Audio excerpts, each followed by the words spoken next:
Welcome back to This is a Terrible Place to Live. We're actually doing something a little bit different this week. We've decided to start doing specific topics on our episodes, and this week we are discussing iDKHOW's album. Razzmatazz. So I'm going to let David take over because he actually has a lot of research, and he's going to wow us with his smarts and his intelligence. Listen up, guys. This is the start of professionalism on this podcast. We're going to be straight to the point. We aren't going to mess around anymore. We're gonna come in and we're gonna get it done. I don't know what that means, but we're gonna do it. Whoa, you may notice that I sound so much better this episode. It's almost like I figured out how to work my microphone, but that's not what happened. Almost like that. Almost. Wow, David doesn't sound like crap anymore. He's crisp and clear. All right. So going forward, we're going to have a topic each week. And this week, I figured it'd be fun to start off with something that we both love. You love it, right? I do love it, yes. I love it a lot. Heroin. No. We're both just going to shoot up some heroin. It'll be a good time. We'll tell you about it. That'd be a good podcast, actually. I don't think that might not be bad. That'd be interesting. That's for sure. I'd certainly wonder, what's it like, you know? I could tell you. So professional. Just blow by blow. We're going to come in. We're going to get it done. We're going to shoot up some heroin. Like professionals. Yes. That is how all the other podcasts work. Yeah, that's really the heroin industry thrives on podcasts. The lifeblood of the heroin industry is podcasting. No, you had it it's the other way around. The lifeblood of podcasting is heroin? Well, okay. All right. So much for professionalism, I guess. We already got sidetracked talking about heroin. That was entirely my fault. It had nothing to do with anything. Okay, now that we have been sidetracked, we are getting back into actually talking about the album. Now that we've shot our heroin, we're back. We had to do all the heroin stuff where you don't you heat it up first? You get We just did it. You've already forgotten? I mean, I think one of the symptoms of doing too much heroin is memory loss. I don't know. Gee, I don't know. I don't remember. I didn't do enough research on it before we did it to know that. All right. So as professionals, as a professional, I'm not speaking for John. I am not a professional. I will allow that. I'm not a professional. I've done my research. Those children are so fucking loud. Don't mind that. That's just the Nazgul in the background. They're just... Get off my fucking lawn. Listeners, John is murdering a child. It's in his closet. No. All right. They'll keep going, so just talk. It'll have to do. Okay, what was I saying? Oh, yeah. We did research this time. And by research, I mean I pulled up a Wikipedia page on I don't know how, but they found me. And it says here, I don't know how, but they found me, stylized in all caps, often shortened to I don't know how, stylized as I don't know how, all caps. But that's wrong. Well, no, not all caps. The I is lowercase. The I is lowercase. They have that right here. Okay. Never mind. Is an American musical duo based in Salt Lake City, Utah. That's right. They're in Utah? Yeah. I didn't know that. I think Dallin was Mormon. That makes sense. Actually, I think he still is. I think he's a cool Mormon. A cool Mormon. Yeah, that's like a thing. Like Brandon Flowers is a cool Mormon. Sure, like Sean Duras is a cool Mormon. I don't know who that is. He's a internet person. I don't know. Okay, he's one of the cool Mormons. That's the official name of their part of the religion. Like, we're Mormons, but like we play music and stuff. I saw some Mormons on the way over here. Really? Yeah, on their bicycles. Wait, is that Mormons or is that Jehovah's Witnesses? I don't know. If it's like the white shirt and some ties on bicycles, that's Mormons. Oh yeah, it was Mormons. Are Mormons allowed to listen? I don't know anything about Mormons. I really don't know about Mormons, really. I was playing Brandon Flowers too, and they looked at me. They must have been like, "That's one of our guys." Cool Mormon. Cool Mormons. Yeah. Anyway, based in Salt Lake City, formed in 2016, the band consists of lead vocalist and bassist Dallin Weeks and drummer Ryan Seaman. Before signing with Fearless Records, the duo was described as, quote, the hottest unsigned band in the world, end quote. By who? It was described this way on the cover of Rock Sound magazine in March 2018. Which, that's pretty cool. Sure, I don't know what magazine that is, but... And I wonder if they meant it like, they're the hottest isn't like, well, everyone loves their songs, or it's just like, they thought Dallin Weeks was cute. They're like, this dude's pretty hot. I don't know, he's pretty hot. I would agree, though, for both. Yeah, both are accurate, I'd say. Both are pretty true. All right. Prior to the formation of the band, Dallin Weeks and Ryan Seaman were longtime friends who had worked together in the past. Seaman had joined... I'm sorry, are we just not going to make that joke? No, John, we're professionals. How dare you? I'm sorry, I couldn't let it pass so many times. Cut it out. We're going to leave that out of the episode. Cut that out and then leave this part. Me talking about it. You say that every time. Do I? Yes. Oh, well. Good bit. I like it. Are there previous episodes? I thought we were going to do like a reboot. This is the first one. Do we want to do a full reboot? Should we leave this discussion in? This is the first episode. No one's ever heard this before. They don't even know how we got the name. Moving on. Welcome to our first episode.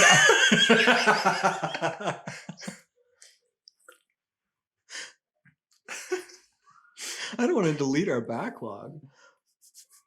No, because then people will find it and they'll be like, wow, these guys are so professional. They got their act together from the first episode. They know. Anyway, what I was saying before I was so rudely interrupted, Ryan joined Weeks' former band, the Brobecs, in 2008 and performed drums for Weeks' solo project, including Sickly Sweet Holidays and Please Don't Jump, parentheses, It's Christmas. I've listened to those songs. Have to say, I'm not a huge fan of those, but I'm just like not into Christmas music typically, unless it's got like the nostalgia factor. You know what I mean? I guess my favorite Christmas music is rock Christmas, so I might like it. I will say there are two exceptions to the statement that I just made. The first one, Don't Shoot Me Santa Claus by The Killers, is so good. That song, I love it. And all of Phoebe Bridgers' Christmas singles are great too, because they're like sad and angsty Christmas music. Which, yes, I agree. That's good. Yeah. Which I guess this is too. Please Don't Jump, It's Christmas is angsty Christmas music, no doubt. I don't know. Their Christmas EP, I think, was better than Dallin Weeks' like solo Christmas songs. I would suspect so. Usually, certain types of people thrive better in different environments, and he seems to thrive better in a band environment. Yeah. He also had like a cover of Skid Row from Little Shop of Horrors that he'd done at one point. I think it might have been with Panic at the Disco. Yeah, I think I've heard it. It's pretty good. That's a good song. Good musical. Anyway. Initially a solo effort, Weeks had been writing and recording songs while on the road with Panic at the Disco for several years. Ryan performed drums on the record, which led Weeks to propose the idea to present it as a duo. For anyone confused as to why he's laughing, every time he says No, Ryan, it says semen. we're not gonna explain it. We're gonna cut this out, John. We're professionals. I can't tell how much of this is a joke and how much of this is you mad at me. The band name is from Back to the Future. I'm just gonna skim through it because there's a lot here. And I'm sorry, it's from Back to the Future? Yeah. When Doc Brown, when the terrorists come to get their uranium. Yeah. Yeah, okay, gotcha. I was trying to figure out where that line was because I was thinking like Marty would said it, but no, that's not. Okay, gotcha. Yeah, they found me. I don't know how, but they found me. There was something that was in here that I thought was pretty funny, where where Dallin was talking about how the punctuation is specifically wrong in their name, where there's no comma and there's no apostrophe, and he said that he'd been in Panic at the Disco for so long where the punctuation was a big part of the name, so he felt like just leaving it out entirely. That's fair. But I mean, that's the good thing about Panic, though. If you're talking about Panic, you can just say Panic with an exclamation mark, and everyone knows what you're talking about. Or it could be like an instruction. Panic! I don't know. What's difficult is writing about like fun, because you got to put a period and then you've got to make the next part lower. Yeah, that's the same with Alone. I don't know them. It's just Michael Frenzy now. I don't know who that is. Anyway, Weeks and Ryan began. Anyway, Dallin and Ryan began secretly performing in small venues from late 2016 to mid 2017. They debuted at Emo Night, Los Angeles' second anniversary event on November 6, 2016. Emo Night? Yeah. That's a thing? Yeah. Weird. It's like lots of big like alternative bands perform there. No, I didn't know. That's like a small venue thing in Los Angeles. I don't know why I know this. I know it's not like I've been. I mean, I don't do a lot of research about bands that I listen to be honest. So this is a lot of information I did not have. I do too much research. Like, I watch so many interviews, and like, if there's a line that I don't understand in a song, like what it means, and I'm like, I'll go to Genius and I'll be like, that's probably not right, but I'll take that. Like I started listening to Fen Lily recently, and she has a song called I Nietzsche, and I was like, what is she talking about? And there's like a whole thing in an interview where she's talking about how she dated a guy who was like super into Nietzsche, and she like felt jealous of Nietzsche because he was reading all of his books all the time. That's weird. Yeah. When it was to the point where like he just kept talking about like him and Nietzsche, and she's like, "This is strange." It's a good song anyway. Yeah. The weirdest circumstances create the best songs. Yeah. I get really like, I don't know, obsessive about the music that I listen to, I think. That's fair though. I do that with other things, just not music. I saw a video of Glass Animals performing one of their songs, and I was like, oh, you look nothing like what I thought you looked like.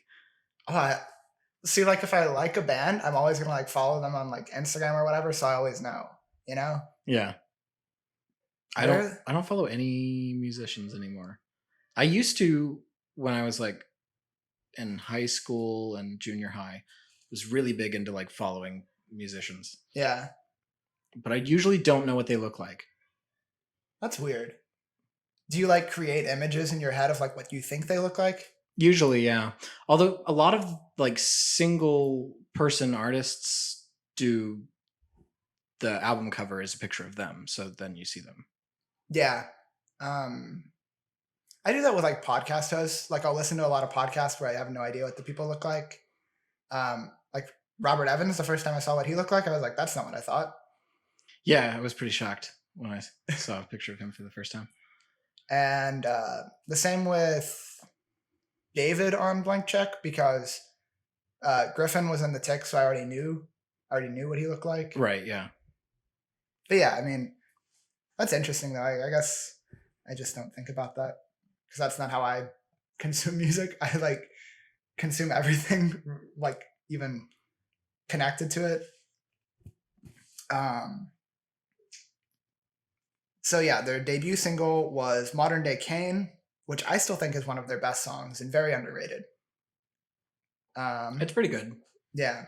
It's still definitely like up there in the list of their discography. Yeah. Then they eventually went on to release Choke, which was their first like big one, I'd say.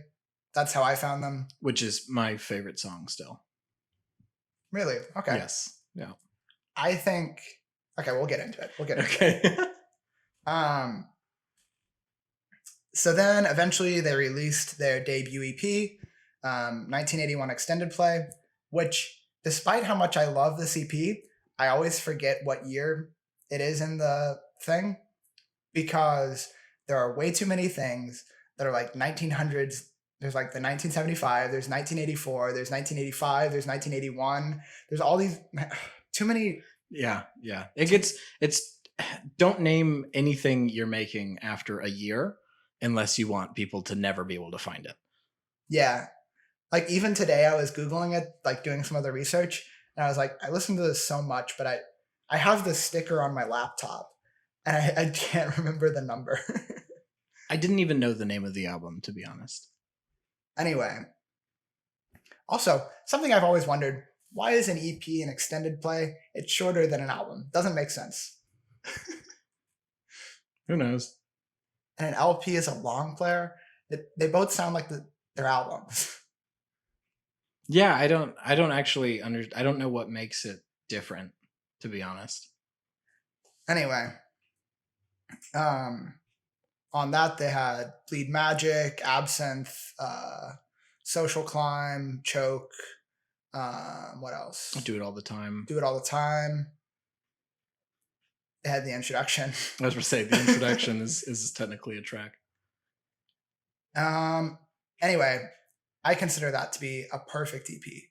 Like not a single dud at all. Not even. It's just tight. Just so good. Would you agree? Yeah, it's very good all the way through. And something that we should bring up is their whole like 80s aesthetic that they've got going on, where they've got a whole like lore behind it, which is something that I can really get behind because just like as someone who's into like Star Wars and Lord of the Rings and all of that, where it's things that have deep lore, it's really cool to have that in a band where you're trying to like understand everything, like all of the details around it, like telex and all of that. It definitely makes it very, I would say, what's the word I'm looking for? It's not intriguing, but like it pulls you in really well to the rest of the stuff they do, not just the music, but like their music videos and like any sort of promotional material, because it's telling a story. 21 Pilots does similar stuff with their albums where they'll have like stories around the specific albums, but this is more generalized where it's around the band. Yeah. And that makes it, because like 21 Pilots still have like separate arcs, like Blurry Face and Trench. I don't know if they did as much for Vessel. Did they? I don't think they had one for Vessel really, because that was kind of coming back from having the band kind of dwindle off. So yeah, and those I'd say are more concept albums than these are. This, it's more a concept band. Yeah. You know what I mean? And something that I think we've probably talked about is that the whole like aesthetic and idea for it is that the band, they made songs in the 80s, but they weren't popular at that point. They never made it. And now all of these songs are being found and released. And in an interview, Dallin Weeks had talked about how it's all based off of the show Stairway to Stardom, the aesthetic of that show, and just how weird and like off kilter it is. Yeah. Which, go watch those videos. They're so good. They're pretty fantastic.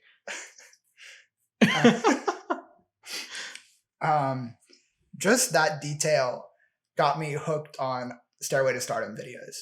Like, I've watched full episodes that they'll release on YouTube, and that would make such a great premise for a movie.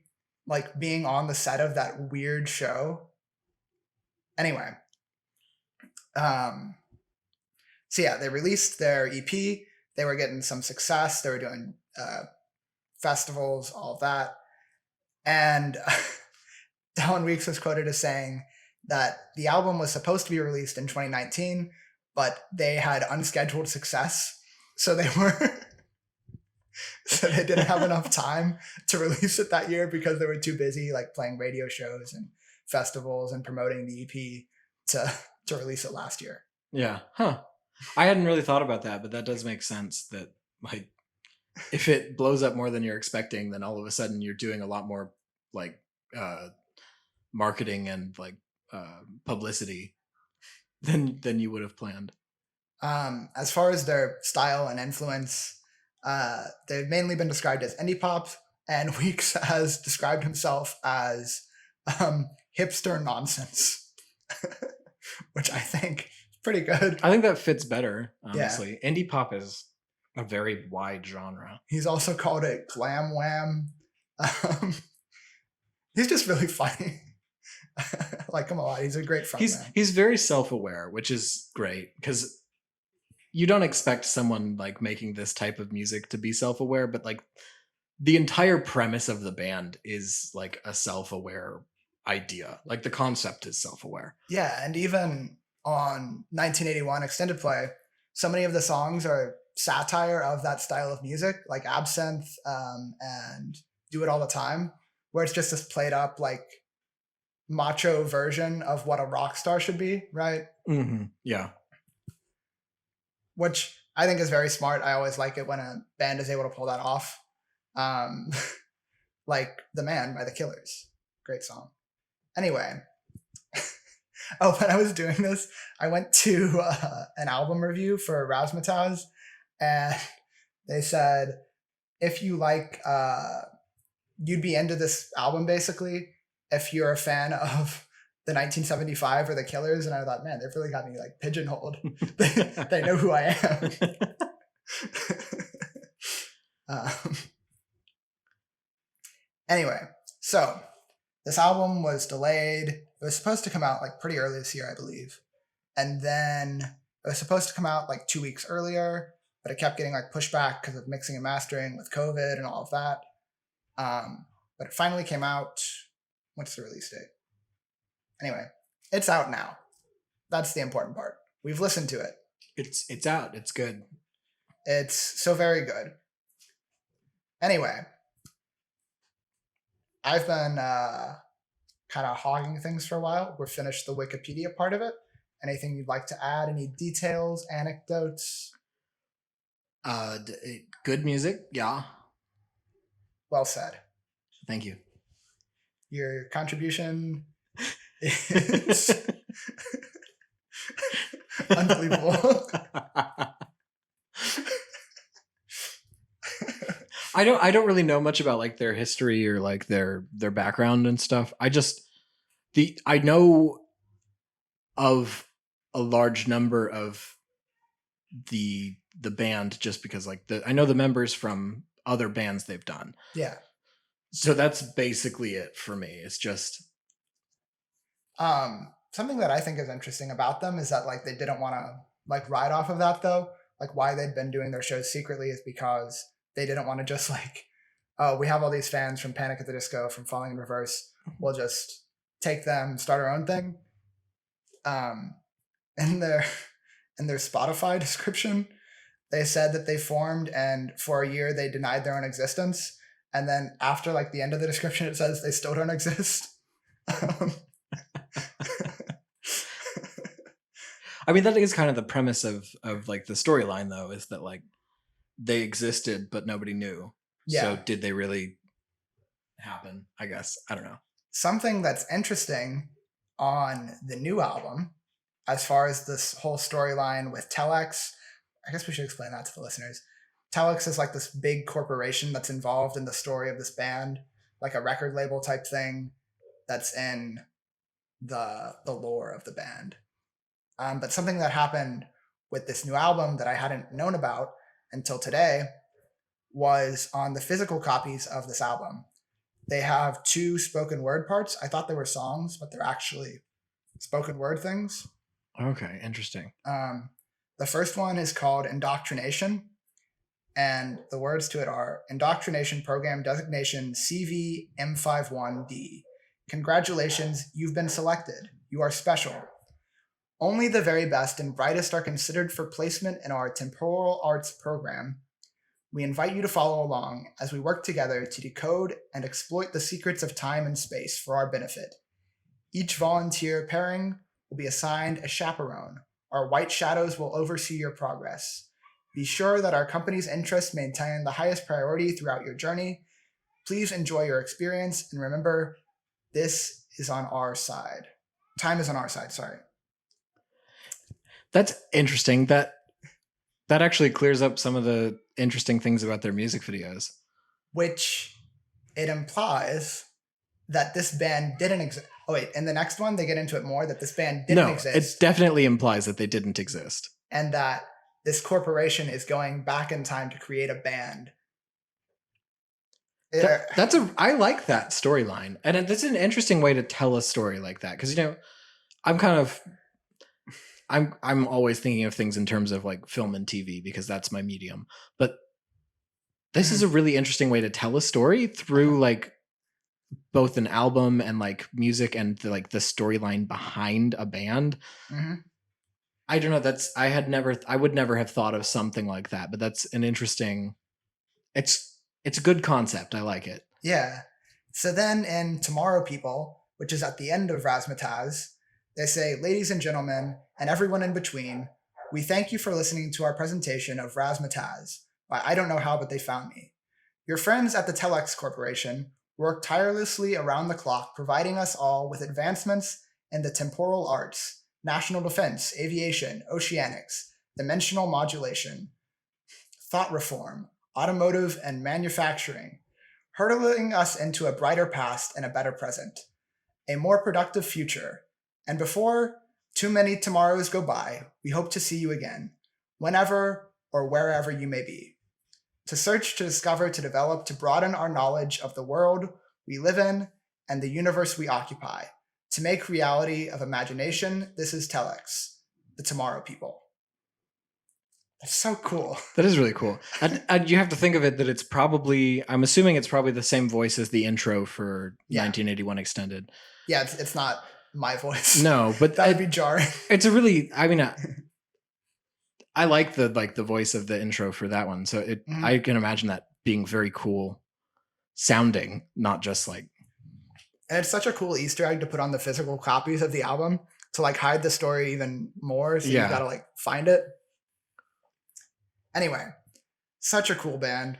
That is really interesting. Like the white shadows that they mentioned, they have people dressed in like skeleton costumes. Yeah, skeleton costumes in all of like the music videos and stuff. I'm really hoping for a tie-in with Phoebe Bridgers because the skeleton costume's kind of her thing, you know. Maybe she works for Telex. Maybe that's what's going on. Anyway, I think we should go through the tracks, talk about highlights within it, favorite parts. I'll pull up some Genius annotations that we can laugh at how horrendously wrong they are. Yeah, so we'll start off first one, Leave Me Alone, one of the singles. And as I was reading the Genius annotations, people here seem convinced that it's about how he's talking about leaving Panic at the Disco and like, what's his name? Who had been canceled for like stuff with underage fans. It should be in one of these annotations. I don't remember his name because when I think of Panic, I really only think of Brendan Urie. Oh yeah, it's talking about assault accusations against Zach Hall of Panic at the Disco, who it says here was a bodyguard, which I thought he was a guitarist. That's what I'd heard about. I don't remember his name at all, so yeah. Anyway, I think it's about corruption in the music industry and selling out. Well, I mean, it doesn't fit with what we just talked about, how they're like a band based on this fictional storyline Yeah. for it to be about a real event. That Yeah. it doesn't seem like that's what they're going for, and I really find that hard to believe. And so much of the narrative, like throughout the music videos and everything, has to do with like corporately produced music and the idea of like soulless music, where it's made just by like a corporation. Um, with the like do it all the time video. So it makes a lot of sense that it's about um, people who are trying to buy the band, basically. It's a great song. I like all of like the dark undertones that they have throughout their music. It's so good. Like the line in here where it says, "Go fly a kite until you're tangled in the hanging tree." I think "Leave Me Alone" is one of my favorite songs from the album, for sure. We'll get into my favorites, which are in the second half for the most part. Okay, I as I've listened, I've kind of like changed which ones are my favorite back and forth a little, but a few have stuck, and that one's definitely been one of the ones that when it comes on, I'm like, yes. I will say this album like does grow on you, definitely. The more you listen to it, the better it gets. Like I wasn't super big on Sugar Pills when I first listened to it. Like I was like, oh, this is kind of cheesy. But then like the more I listened to it, I was like, this is a bop. This is a banger. Uh, so yeah, after that in the track list comes Indoctrination, the one that I read to you. Then there's Mad IQs, which is still, I'll say, probably my least favorite. Yeah, I think it's probably the weakest, but just because it just feels kind of generic. There's nothing wrong with it. It's just not fantastic, It fits their sound really well, but it's not distinct enough to like stick out as like a favorite. You know what I mean? Yeah. Oh, and I didn't mention it, but the album is produced by Tim Pagnotta from the band Sugar Cult. And he's produced a lot of like really popular songs like Shut Up and Dance by Walk the Moon, Talk Too Much by Coin. He produced Saint Motel's entire Saint Motelevision album. He produced a song for Poppy, American Kids. He's really good. I like his work. I just think it's worth mentioning if we're getting into all of the details of it all. Yeah, might as well. Yeah. That's something that I always think is interesting, like seeing what producers produce which things and the similarities between them. And I don't know. I like following a producer as opposed to a band as well. Producers deserve way more credit than they get. They are responsible for a lot of the actual like sound of the music. Mm-hmm. Like the band is still responsible for like the style and whatnot, but the producer is way more responsible for the sound and the feel of the album. Which is why I think Jack Antonoff is one of the best musicians of the century. Anyway, that's just an aside. He still should have won that Grammy. Anyway, wait, if we deleted the other episodes. I mean, Jack Antonoff should have won the Grammy last year. That's all I'm saying. So on this one, Mad IQs, I don't know. I haven't thought about the lyrics that much for it. I just don't revisit it that much. And I'll say it's the only one that I don't really revisit. Yeah. All right. That's cool. So bad at this. I can't even remember what Mad IQ sounds like off the top of my head.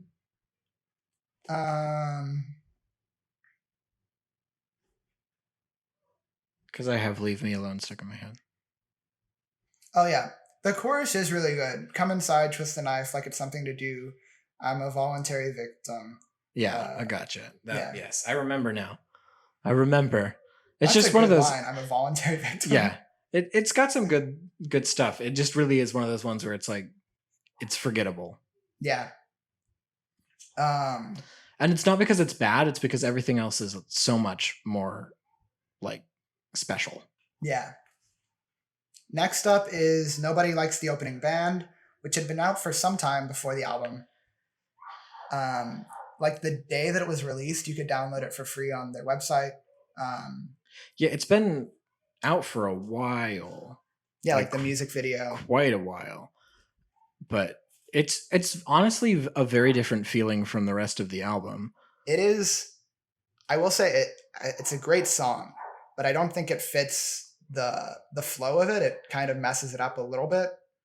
If anything, I would have thought that this would have been the opening song with the opening band, you know, like a little prelude before "Leave Me Alone," because it's a very short song as well, and because it doesn't fit the style of it, it wouldn't have messed with the flow as much if it had been just tacked on at the beginning.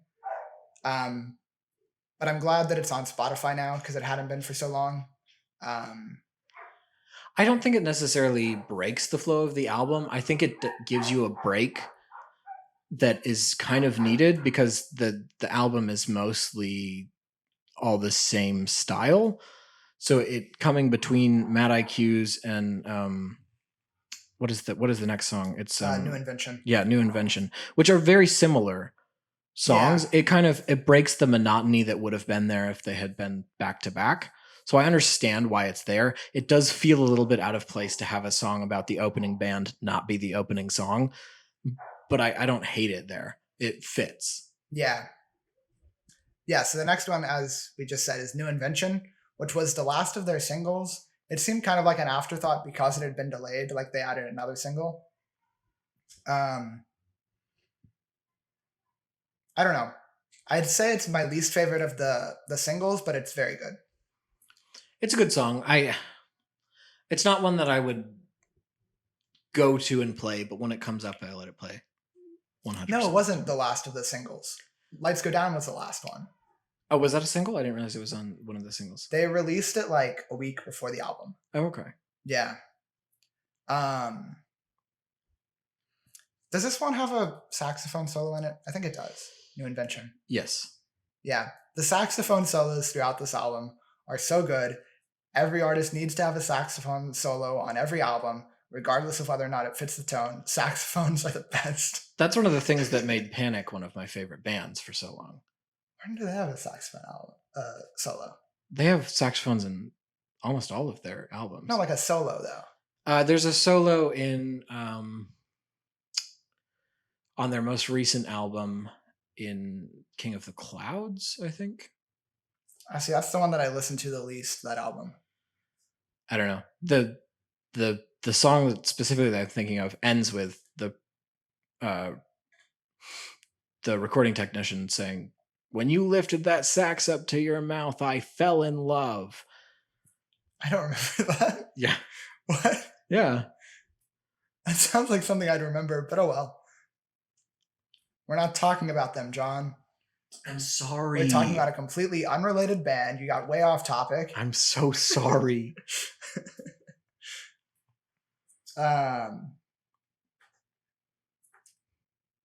Yeah, so this song, it's very much about being in a relationship and just being a product of what that person wants, where you're changing yourself so much to be this person's thing, right?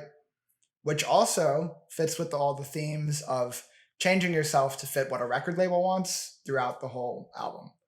I think that's kind of cool. Good song. Anyway, I didn't think through talking about every single song. We can skip to like what your favorite is, because people should definitely listen to the whole album. I think it's great, but we don't need to necessarily mention every song. Okay, we'll skip a few. But I mean, we have to talk about From the Gallows. That's what I was going to say. From the Gallows is my favorite song on the album. It's the next one. It's very, very good. I love like the style of it because it's not the same as the rest of their stuff, but it fits really, really well, like surprisingly well. Yeah, it definitely blends well, but it is unique in itself. It's very like 30s almost, and the beat of it, you know, the way that it goes up and down. Yeah, it definitely. It's not specifically. It's not the modern feel that the rest of the music takes. Although I do say, like, with all of their 80s influences that they have, they're one of the artists that I think, like Declan McKenna as well, and the 1975, they do a very good job of taking old influences and modernizing them very like effectively. Yeah. And not being like Greta Van Fleet, where their whole thing is that they just sound old. Yeah, they don't sound old. They just make music in the same style as like different eras. Like it's not like it's like the difference between making a film in the style of an era like a noir versus making like a film that's like purposefully like grainy, like the difference between like mid 90s and Stranger Things. Yeah. Something that I did hear when I was, well, not here, but I read when I was reading up earlier today was that someone compared I Don't Know How But They Found Me to Stranger Things, and that it's the musical equivalent, which I don't think is accurate. No, but it's not at talking all. about like our generation and the nostalgia for the 80s, which we never experienced, and how the Okay, way but that how old is Dallin? Because he's Dallin experienced it. he experienced it. No, but I mean, like, for the most part, I'd say that their audience is Their younger. audience is probably younger, yeah. But talking about how the Duffer Brothers, they're channeling like old Spielberg and like John Hughes, and talking about how you can see their influences in Stranger Things, and they're making it a new story with the types of characters that you'd have in modern movies. And the way that I Don't Know How What They Found Me is similar is that they're making the kind of music that you would have made back then, but they're modernizing it in subject and broader like presentation, which I think is a fair comparison, but I wouldn't necessarily say that. I see what they're saying, but I don't think I necessarily agree completely. Yeah, I understand what they're getting at, but I would disagree mainly on the premise that I feel like the Duffer brothers are more of on a nostalgia train than anything else. Mm-hmm. I don't think that they really are making 80s style stories, more as they're making like it's going to sound weird to say it, but 80s porn, where it's like nostalgia for the 80s, not nostalgia of the 80s. I don't know if that makes sense, but that's what I'm thinking. I get what you're saying. Anyway, From the Gallows has a spoken word interlude in it that is in the voice that the other parts at the beginning and the end would probably also be in, and the introduction for the last EP, and the part in Modern Day Kane. It's a voice that's very robotic and keeps coming back throughout their music. Yeah, it's a little bit different from the introduction, but yeah, it's the same type of thing that they're doing, though. Yeah. And it says in that, darling, Lord knows you're beautiful, but you're evil. Fact is, you're downright vicious too. But each night I look up at the stars in the sky, and I can't help it. I still wish I was with you. And it's so weird and just like unsettling, but I love it. It's so good. That's such a great example of what they're doing throughout their music. They're taking the style of like the 30s in this song, and then they're putting like their own spin on it, where this is something that never could have happened in the 30s. Yeah, no. It's a very, I would, you got me on the comparisons to like what it is. I think it is much more closely resembling what Maniac did, where they're taking something that is from a specific time, but doing it in a modern way, where it's like, this is a song from the genre and era of like the 30s, but then it's got this weird modern interlude basically where it's very EDM sort of. Like it's not EDM, but it's got that like robotic voice changer like feeling, and it's almost it's almost as if they're trying to take polar opposites and put them together as like a contrast, but it's mixed better than that. So it's not like directly contrasting. It Yeah. feels correct. It feels like it's supposed to be that way. Yeah, and they keep the music underneath it as it's going, and it feels very like it flows really well. It caught me off guard when I first heard it. I was like, "This is so strange," but it makes sense. Like the more you listen to Yeah, it. yeah. Then the next one is Cluster Hug, which is so good. I think it's definitely my top 3 on the album.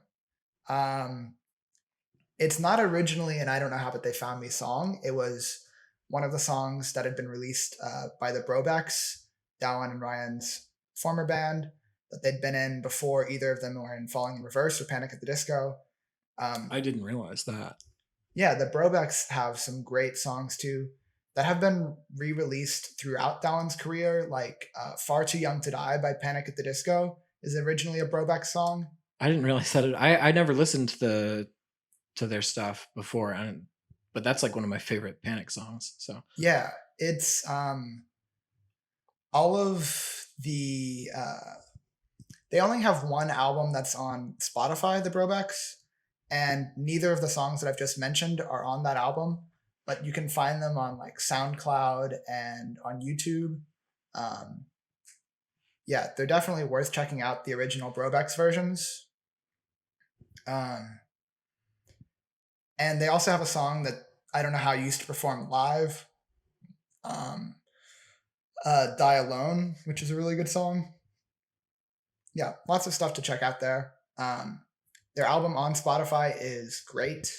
Very, very good. It's far more like rock oriented and very like theatrical. Yeah, definitely something to listen to. You might have heard Love at First Sight. That's their most popular one on that. And there are some references to that song on this album in The Door and Kiss Goodnight. I don't think so. I haven't really listened to any of their like old career stuff. So Okay. That's something that's cool about this as well, that they're referencing back to previous stuff.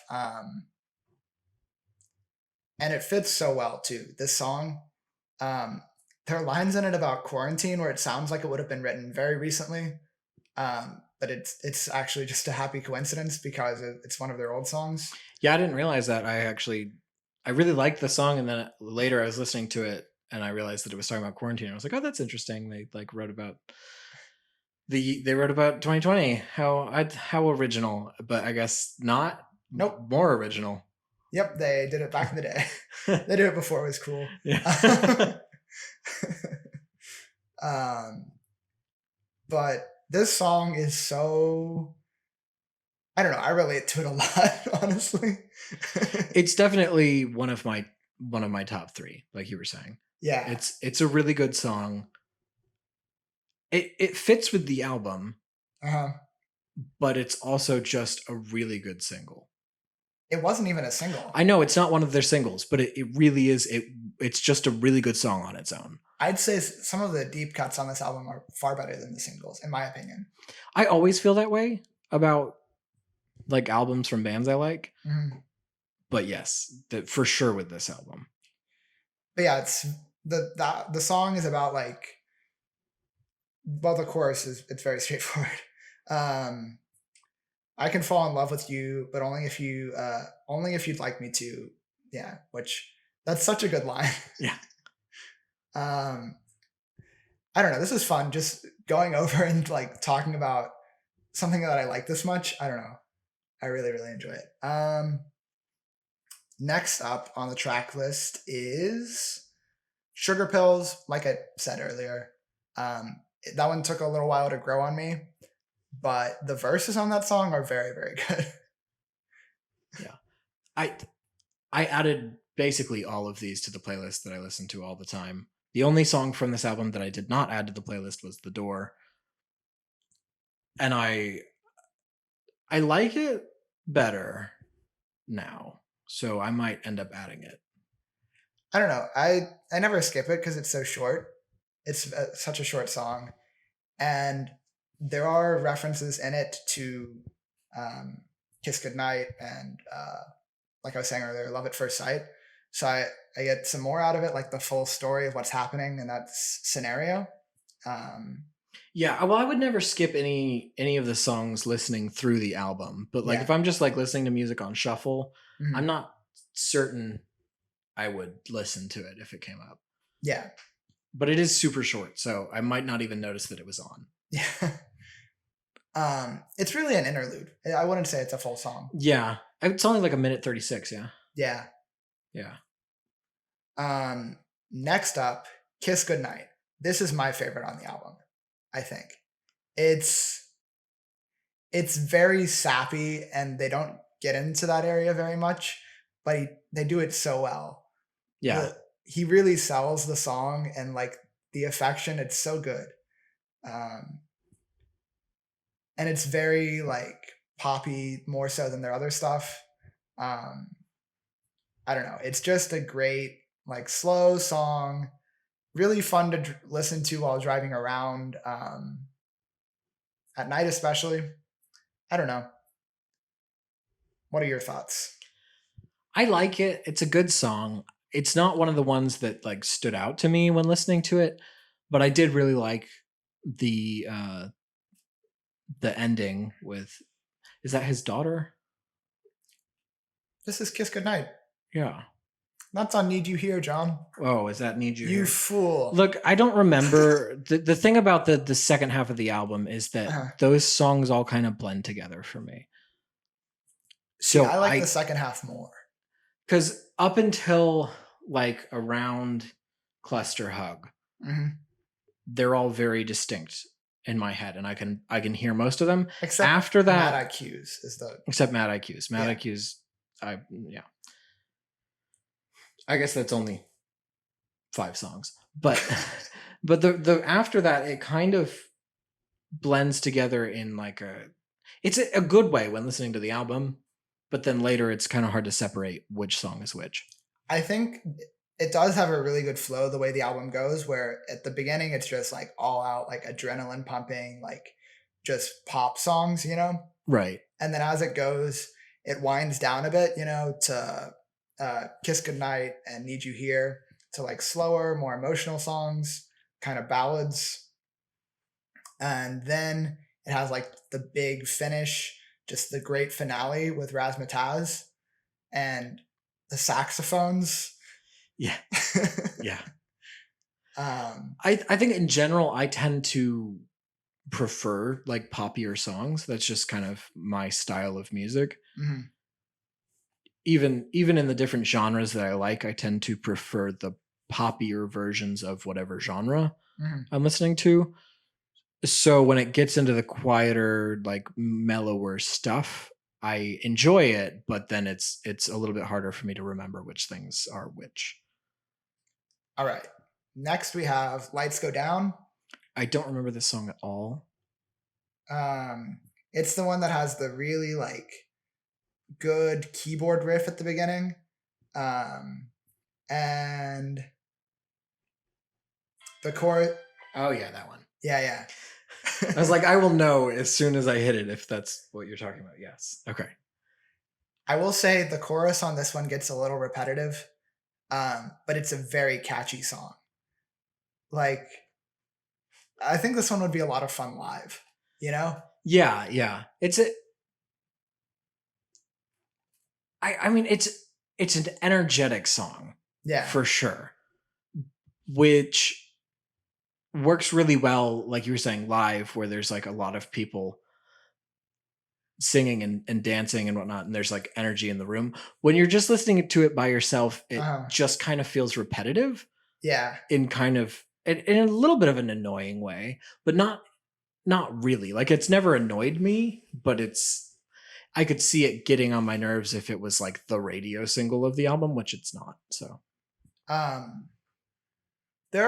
think there are songs like this for every band that I listen to where it's not one that I'm ever gonna like seek out on its own, but I would love to see live. Like on the Killers' most recent album, they had "Running Towards a Place," which I never listened to, but it's just like an anthem that it'd be so much fun. right, yeah. So yeah, that's "Lights Go Down." Next up is "Need You Here," which I will say probably number 2 or number 3 for me between this and Cluster Hug. I don't know, it just hits me in the feels. It makes me emotional. Like, I really like it. It did have to grow on me a little bit, but yeah, I like it. it's just a song to his daughter about how much he loves her. That's so good. I like it a lot. And then when his daughter comes in and talks, and then after that, where he comes back in with the high note, that high note, so good. It's a good song. It's just it's not in my top 3, that's for sure. Dallin Weeks is such a good vocalist. He's just crushing it on all of these songs, I'll say. Yeah. Like, yeah, his voice is fantastic. He has such a range too. Like, his falsetto is so strong. And he's got really good charisma. He's a great frontman. Okay. Anyway.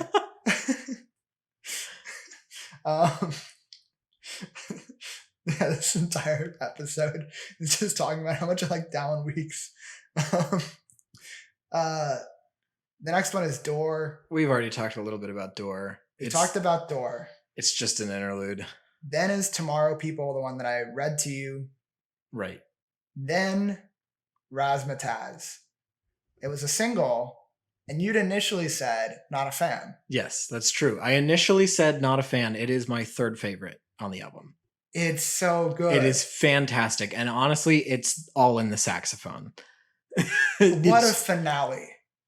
It really, when I saw that it was the last song on the album, I was like, that's an odd choice. But then after the album, it really is the best closing song for this album. It rounds out everything. It feels like the perfect closer. Like, if they don't close concerts with that song, they're crazy.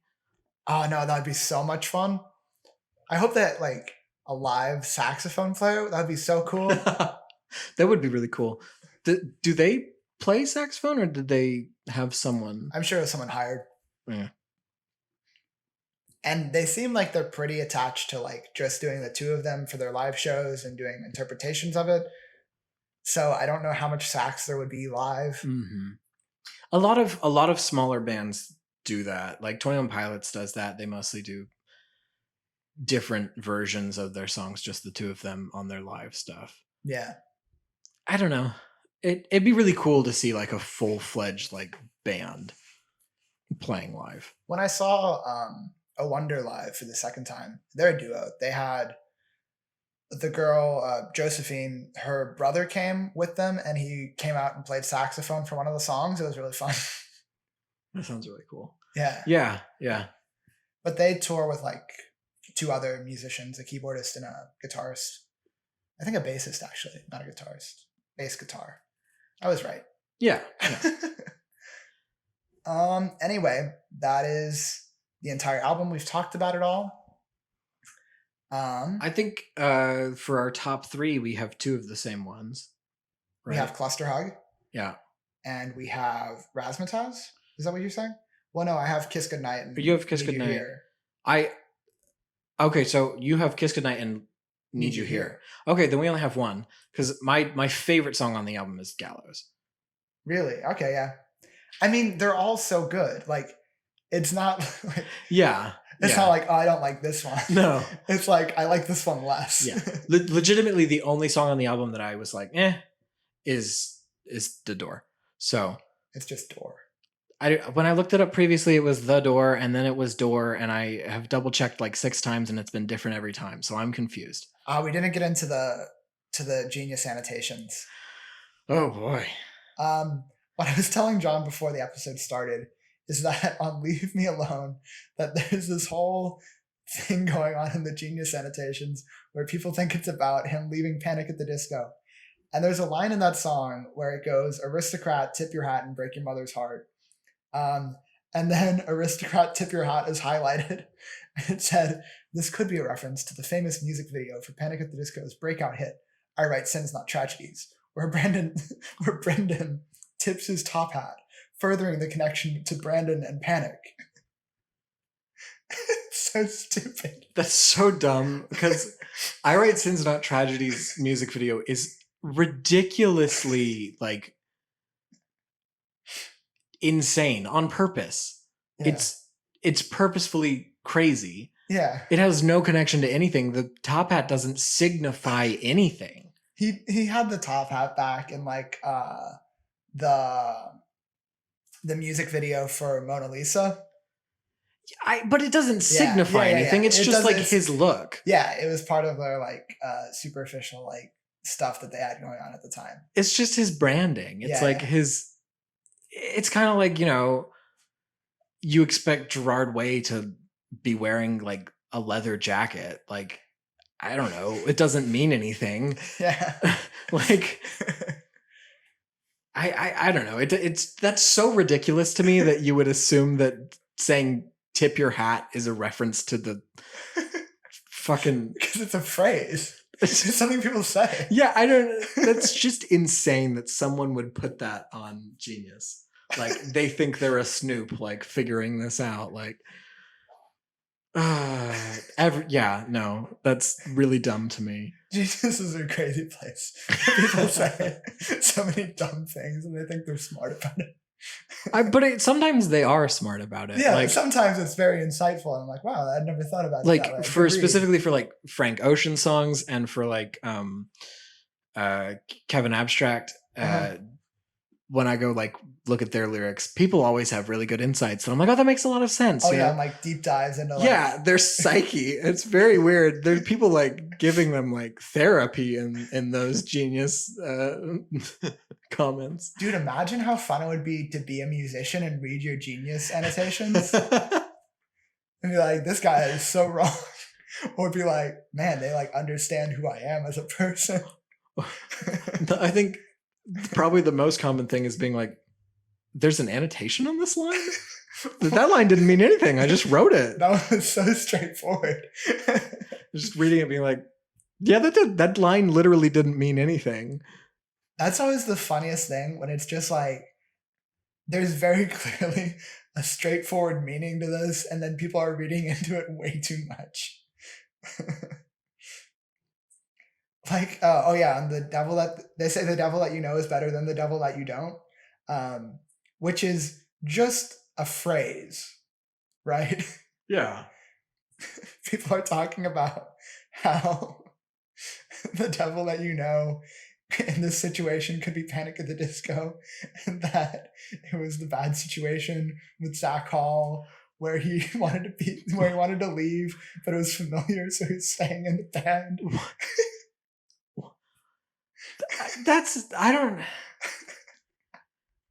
I mean, he could have written that line as something about his personal life and feeling like he can't leave Panic. Yeah. But it feels like a real stretch to be like, and this is about how there was a controversy around their security guard and he really hated that, but he couldn't leave. It feels like you're being like, he knew and hated it, but just didn't leave because he felt trapped. It's like, well, there is a thing that they link in that thing where they have a screen cap of a tweet by his wife where she said that she had been like made uncomfortable by like sexual comments that guy had made, but Dallin couldn't like do anything about it because he needed to keep his job, and it was the whole thing.